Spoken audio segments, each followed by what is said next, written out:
আসসালামু আলাইকুম। সংবাদে আপনাদের সবাইকে স্বাগত জানাচ্ছি। আমি ফিরোজ তোহা। শুরুতেই আরবে কেবলস সংবাদ শিরোনাম। বাংলাদেশের সর্বশেষ গুরুত্বপূর্ণ আপডেট সংবাদে আপনাকে স্বাগত। শুরুতেই সংবাদ শিরোনাম, পরে বিস্তারিত। প্রথমেই জানাবো, রাষ্ট্রপতি শাহাবুদ্দিনের পদত্যাগের সব প্রস্তুতি সম্পন্ন। রাষ্ট্রপতি শাহাবুদ্দিন চুপ্পুর পদত্যাগের সব প্রস্তুতি সম্পন্ন হয়েছে। বঙ্গভবন সূত্র থেকে এই তথ্য জানা গেছে। এদিকে চিকিৎসার জন্য থাইল্যান্ডে থাকা জাতীয় সংসদের স্পিকার হাফিজউদ্দিন আহমেদ নির্ধারিত সময়ের 2 দিন আগেই আজ 24শে জুলাই দুপুরে দেশে ফিরেছেন। স্পিকারের আগাম দেশে ফেরার খবর রাষ্ট্রপতির পদত্যাগের আলোচনাকে আরও জোরদার করেছে, কারণ তিনি আজ সন্ধ্যার মধ্যেই পদত্যাগ করতে চলেছেন। এরপর জানাবো, পরবর্তী রাষ্ট্রপতি নির্বাচিত হবেন সেপ্টেম্বরে সংসদ অধিবেশনের মাধ্যমে। রাষ্ট্রপতি শাহাবুদ্দিন চুপ্পুর সম্ভাব্য পদত্যাগকে কেন্দ্র করে দেশের রাজনৈতিক অঙ্গনে নতুন করে রাষ্ট্রপতি নির্বাচন নিয়ে আলোচনা তীব্র হয়েছে। একাধিক দায়িত্বশীল সূত্রে দাবি, শারীরিক অসুস্থতার কারণে রাষ্ট্রপতি শাহাবুদ্দিন চুপ্পু তিনি দায়িত্ব ছেড়ে দিচ্ছেন এবং তিনি দায়িত্ব ছেড়ে দেওয়ার পর আসলে নতুন করে রাষ্ট্রপতি কে হতে চলেছে সেসব বিষয় নিয়ে অনেকের মধ্যেই জল্পনা কল্পনার দেখা দিয়েছে। শেষ পর্যন্ত রাষ্ট্রপতি শাহাবুদ্দিন চুপ্পু তিনি মূলত শেষ পর্যন্ত কি করতে চলেছেন সেসব বিষয় সম্পর্কে কেউই বলতে পারছে না। রাষ্ট্রপতি শাহাবুদ্দিন চুপ্পুর পদত্যাগের পর রাষ্ট্রপতি নির্বাচন হবে সেপ্টেম্বরে সংসদ অধিবেশনে। আজ সচিবালয়ের একটি সূত্র বিষয়টি নিশ্চিত করেছে। এদিকে নড়াইলে ইউপি সদস্যকে কুপিয়ে হত্যা। নড়াইলের কালিয়া উপজেলায় জয়নগর ইউনিয়ন পরিষদের ইউপি সদস্য মনিমিয়া শেখ ৪৫কে কুপিয়ে হত্যা করেছে দুর্বৃত্তরা। আজ ভোরে ঢাকা মেডিকেল কলেজ হাসপাতালে চিকিৎসাধীন অবস্থায় তার মৃত্যু হয়েছে। গতরাত ১০টার দিকে উপজেলার পানিপাড়া এলাকায় এই হামলার ঘটনা ঘটে।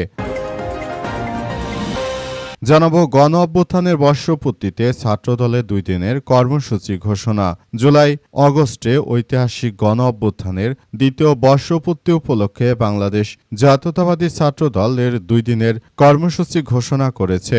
শহীদ আহতদের প্রতি শ্রদ্ধা নিবেদন, ঐতিহাসিক স্মৃতি সংরক্ষণ এবং ফ্যাসিবাদ বিরোধী জাতীয় ঐক্য প্রতিষ্ঠার লক্ষ্যে আগামী ২৮ ও ২৯শে জুলাই দেশব্যাপী এসব কর্মসূচি পালন করা হবে।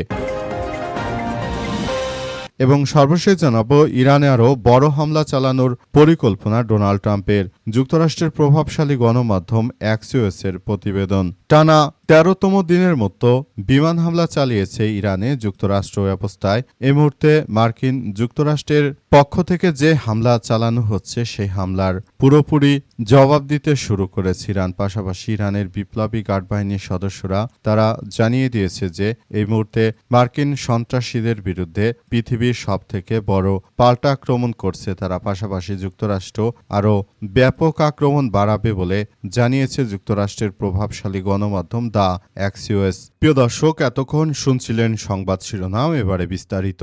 তবে তার আগে বন্ধুরা, অনুরোধ থাকবে এই সংবাদটিতে একটি লাইক দিন। এই চ্যানেলে আপনি নতুন হয়ে থাকলে আমাদের সংবাদটি দেখতে দেখতে চ্যানেলটি সাবস্ক্রাইব করে রাখুন। কমেন্ট করে বন্ধুরা আপনার মূল্যবান মতামত জানিয়ে দিন আপনি বিশ্বের কোন দেশ থেকে বা বাংলাদেশের কোন স্থান থেকে আমাদের সংবাদটি দেখছেন এবং শুনছেন। আর বন্ধুরা, সংবাদটি আপনার সোশ্যাল মিডিয়া ফেসবুকে শেয়ার করে বন্ধুদেরও দেখার সুযোগ করে দিন। গাজা যুদ্ধে আপনি যদি নিরীহ ফিলিস্তিনিদের ভালোবেসে থাকেন বন্ধুরা, কমেন্টে ইয়েস লিখে পুরো বিশ্ববাসীকে আমাদের এই তাজা আপডেটটি দেখার সুযোগ করে দিন। এবারে বিস্তারিত।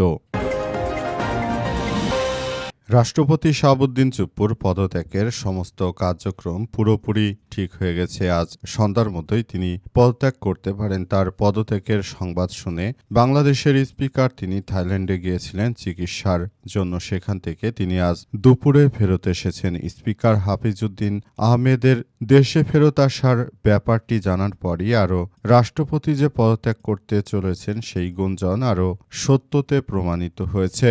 এ অবস্থায় আসলে রাষ্ট্রপতি রাষ্ট্রপতি শাহাবুদ্দিন চুপ্পু এতদিন পরে কেন তিনি পদত্যাগ করতে চলেছেন সেটি বিএনপি এবং রাষ্ট্রপতি শাহাবুদ্দিন চুপ্পুই ভালো বলতে পারবে সব বিষয় নিয়ে। আসলে কারো কাছে কোনো তথ্য তারা জানায়নি।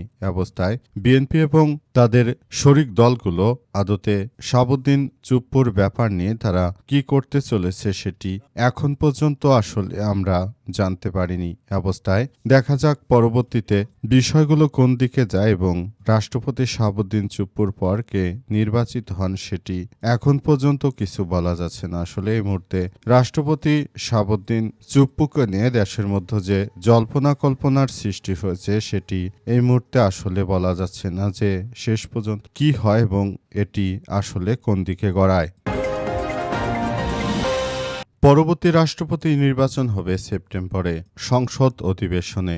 রাষ্ট্রপতি শাহাবুদ্দিন চুপ্পুর সম্ভাব্য পদত্যাগকে কেন্দ্র করে দেশের রাজনৈতিক অঙ্গনে নতুন করে রাষ্ট্রপতি নির্বাচন নিয়ে আলোচনা তীব্র হয়েছে। একটি দায়িত্বশীল সূত্রের দাবি, শারীরিক অসুস্থতার কারণে বর্তমান যিনি রাষ্ট্রপতি রয়েছেন শাহাবুদ্দিন চুপ্পু তিনি পদত্যাগ করতে চলেছেন। আসলে তার পদত্যাগের ঘটনাটি নতুন করে বাংলাদেশের রাজনৈতিক এক ধরনের মোড় নিয়েছে। অনেকেই বলাবলি করতে শুরু করেছে যে রাষ্ট্রপতির পদত্যাগের বিষয়টি আসলে কিভাবে দেখছেন, কিন্তু সাধারণ জনগণের পক্ষ থেকে বলা হচ্ছে যে রাষ্ট্রপতি যেহেতু আওয়ামী লীগের রাষ্ট্রপতি হয়তো বিএনপির সঙ্গে কোনোভাবে বনাবনি হয়নি, সুতরাং এ কারণে রাষ্ট্রপতি পদত্যাগ করেছেন। তবে তার পদত্যাগের বিষয়টি এখন পর্যন্ত কোনো মিডিয়ার কাছে খোলাসা করা হয়নি। শুধুমাত্র জানা গিয়েছে যে এটি রাষ্ট্রপতি শাহাবুদ্দিন চুপ্পুর আসলে খুবই গুরুত্বপূর্ণ এবং তার ব্যক্তিগত বিষয় হতে তিনি ততটা বাইরে এ বিষয়ে তিনি জানাতে রাজি হননি। এদিকে সূত্রগুলো জানায় রাষ্ট্রপতির পদত্যাগের সাংবিধানিক প্রক্রিয়া প্রায় সম্পন্ন হয়ে গেছে। পরবর্তী রাষ্ট্রপতি নির্বাচিত হবেন সেপ্টেম্বরে সংসদ অধিবেশনের মাধ্যমে। সংসদের স্পিকার হাফিজউদ্দিন আহমেদের কাছে পরবর্তী রাষ্ট্রপতি কে হবে সে অনুযায়ী যারা সংসদ সদস্য রয়েছেন তারা সবাই আসলে ভোট দেবে এবং সেই ভোটেই নির্ধারিত হবে যে কে আসলে পরবর্তী রাষ্ট্রপতি হতে চলেছে। অবস্থায় এখন পর্যন্ত আসলে কেউই বিষয়গুলো সম্পর্কে তেমনভাবে বলতে পারছে না। তবে কে নতুন রাষ্ট্রপতি হচ্ছেন সেসব বিষয় নিয়ে এখনো কোনো পক্ষই আসলে মুখ খোলেনি। আর কেন শাহাবুদ্দিন চুপ্পুকে সরিয়ে দেওয়া হচ্ছে সেসব বিষয় নিয়েও এখন পর্যন্ত কেউ আসলে কিছু সঠিকভাবে বলতে পারেনি। তাই বিষয়টি একটু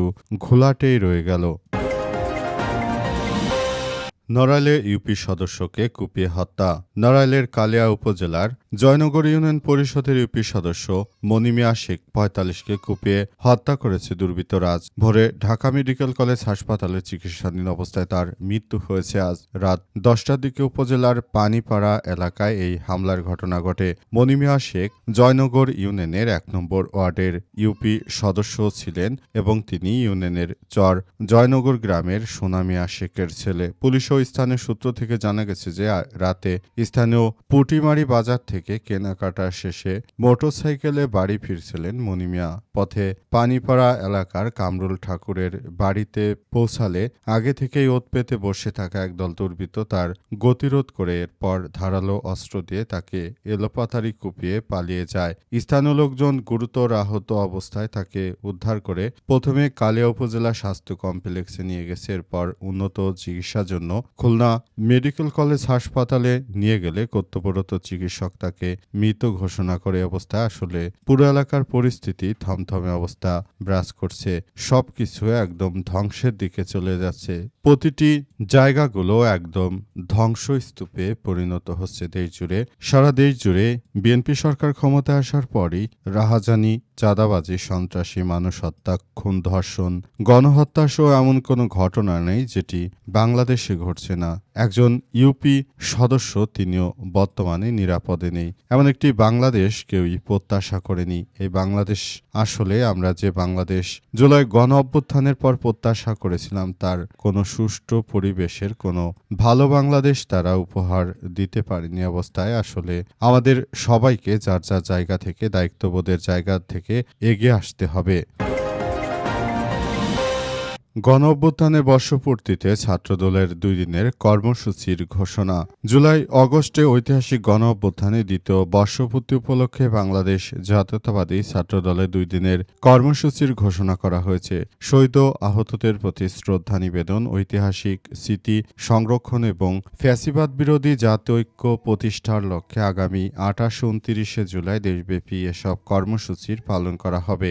আজ বাংলাদেশ জাতীয়তাবাদী ছাত্রদলের কেন্দ্রীয় সংসদ সদস্য সংশোধিত সংবাদ বিজ্ঞপ্তিতে এই তথ্য নিশ্চিত করা হয়েছে। বিজ্ঞপ্তি দ্বারা বলা হয়, 28-29 জুলাই মঙ্গলবার, বুধবার জুলাই-আগস্ট গণ-অভ্যুত্থানে সকল শহীদদের প্রতি শ্রদ্ধা নিবেদন এবং তাদের রুহের মাগফিরাত কামনায় ছাত্রদলের কেন্দ্রীয় সংসদের নেতৃত্বে সারা দেশে বিশ্ববিদ্যালয়, জেলা, মহানগর, উপজেলা, কলেজ ও পৌর ইউনিটের নেতাকর্মীরা শহীদদের কবর জিয়ারত করবেন। একই সঙ্গে শহীদদের পরিবারের সঙ্গে তারা সাক্ষাৎ করে বিভিন্ন বিষয় নিয়ে আলাপ আলোচনা করবে। আসলে এই ধরনের কার্যক্রম কিভাবে চালিয়ে যেতে হবে সেটি আরও বিএনপির নেতাকর্মীরাই খুব ভালোভাবে সবকিছু করার চেষ্টা চালিয়ে যাচ্ছে। বিএনপির নেতৃত্ববৃন্দরা এই মুহূর্তে তারা তাদের উপর থেকে যেভাবে সবকিছু শুরু করেছে সেটা ভবিষ্যতে কোন দিকে যায় সেটি এখন দেখার বিষয়।